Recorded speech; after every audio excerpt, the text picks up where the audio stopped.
They say that geography is destiny. They say that if you are born in a place without a sea, you will forever be a hitchhiker, forever locked in the cage of the continent. Look at this land. 45 degrees Celsius. Arid. Cracked. A place where water is more precious than blood. Burkina Faso, the land of upright people, has lived for decades with a curse. Landlocked. Every ship, every container of goods that wants to reach here must pass through someone else's port, subject to someone else's mercy. They say, accept it. That is fate. But history is not written by those who bow their heads to fate.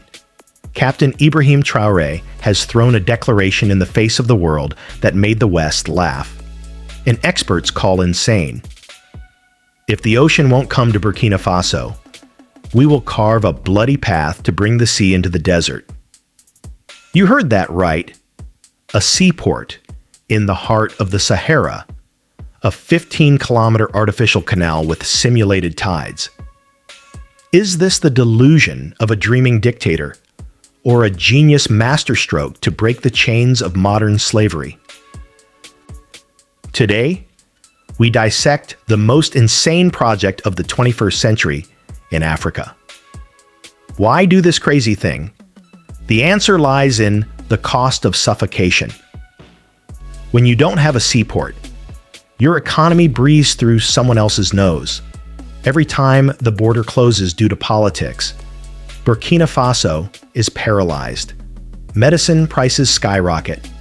Food rots. Gasoline becomes scarce. Logistical dependence is simply a new form of slavery. You may have political independence, but your economy is still in the hands of others.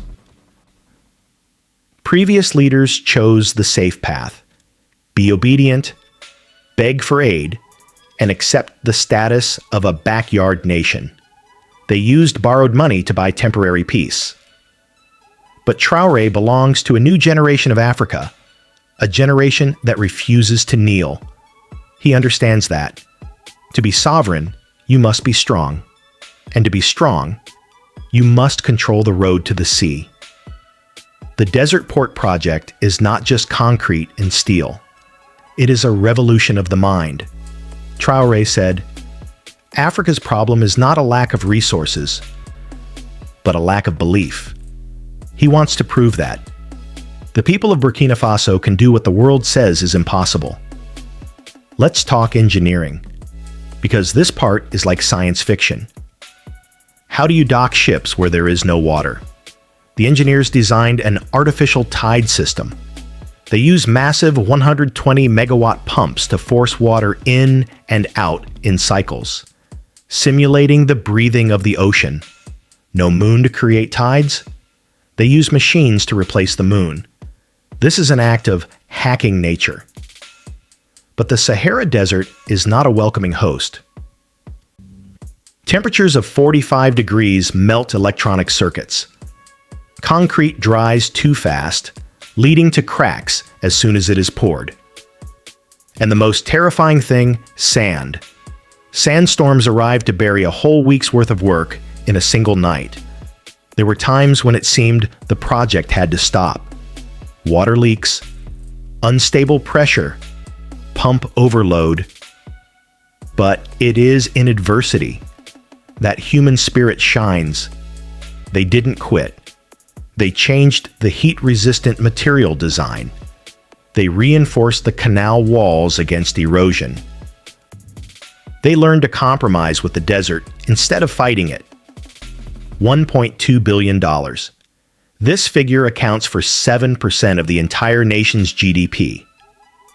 Western economists scream, wasteful, insane. Why not use that money to build schools and hospitals? The financial risk is enormous. If this project fails, it will collapse the entire economy, and Burkina Faso will be in debt for generations. But those critics are looking with short-term eyes. They forget the long game. Cutting import costs by 25% means rice, gasoline, and fertilizer will be cheaper for millions of people, forever. A sovereign seaport is an eternal fishing rod, worth more than 1,000 humanitarian aid packages. What keeps this project from collapsing under pressure? It is Ibrahim Traoré. Not sitting in an air-conditioned room, he rushes to the construction site. He turned this project into national honor. When a leader dares to bet his political life on a shared dream, the people respond with patience and loyalty. And the moment of destiny arrived in December, when the first test cargo ship slowly entered the artificial canal. The whole world held its breath. And then, it docked safely. That ship carried little cargo, but it carried a massive weight of spirit. It shattered the prejudice that Africa cannot do it. It proved that technology combined with will can bend reality. However, we need to keep a cool head. The war is not over. Bringing water into the desert is one thing, keeping it there is another. Evaporation and sand silting up the canal bed will be a permanent maintenance nightmare. Will the desert port become a wonder, or will it turn into a desolate ruin after a few decades? But one thing is certain. Regardless of the future technical outcome, Burkina Faso has won psychologically. They dared to dream, dared to do, and dared to take responsibility. Landlocked does not mean locked out. Ibrahim Traoré's Desert Port project is a thunderous declaration to the world. Destiny is not found in borders on a map.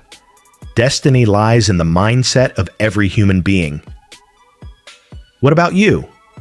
Are you letting circumstances limit your dreams? Look at the desert port and ask yourself, where do the limits really lie? If you find this story inspiring, please share it. The world needs to know how strongly Africa is rising. Don't forget to like and subscribe to join us in discovering the next earth-shaking stories. Goodbye and see you again.